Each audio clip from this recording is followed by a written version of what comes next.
His housing market is definitely falling back to earth, as a string of recent data shows. But could this truly mean home buyers are actually able to access more affordable homes? Boy, imagine that. And imagine no snow in these pictures.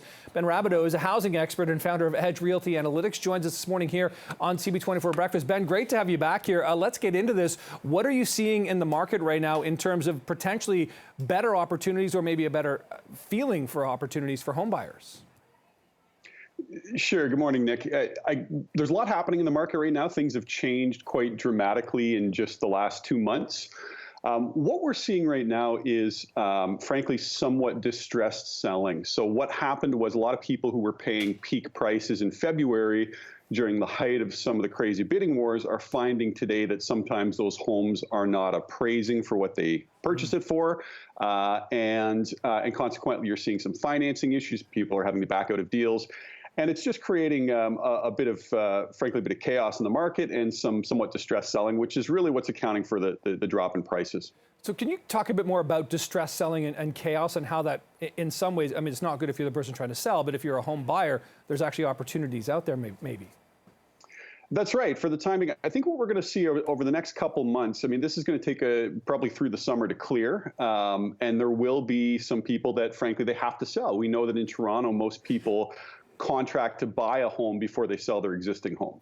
And so that creates a situation where if their existing home does not get the price that they were expecting, then sometimes they might be caught short on the amount that they need, but they have to sell their home. And so you're going to see this period of somewhat turbulent pricing for the next 2 or 3 months, and then we'll see what happens during the summer. Things may start to level out, but we are seeing like a very significant increase in inventory and a very steep decline in sales. We've seen the steepest 2-month drop in home sales in Toronto since 2000. I mean, outside of COVID, since 2008. So we're seeing a significant slowdown in demand right now. What do you attribute this to, Ben? Is this all about interest rates, or is this just about a general sort of feeling or psychology amongst the market?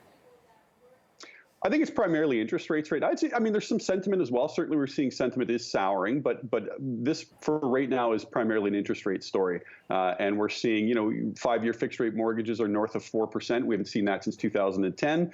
And a year ago, you were originating mortgages in kind of the 2% range. And when you've got prices this high, that's a big change in your monthly payments. I mean, in some cases, you're talking about a difference in monthly payments to purchase a home today that would be in excess of $800 a month compared to what it was just even 6 months ago. So a very significant deterioration in affordability.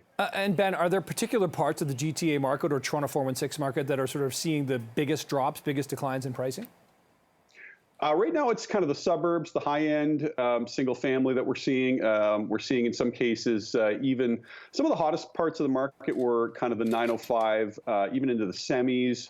I mean, for right now, the 416 looks fairly good. Condos are holding up fairly well. I think it's in most downturns that we've seen historically, it kind of starts from the suburbs and works its way in. So it wouldn't surprise me if in the next couple of months we start to see a bit more softening in the 416. So who is in the advantageous position right now? Is it buyers? Is it sellers? What do you think? Who's feeling the best at this moment?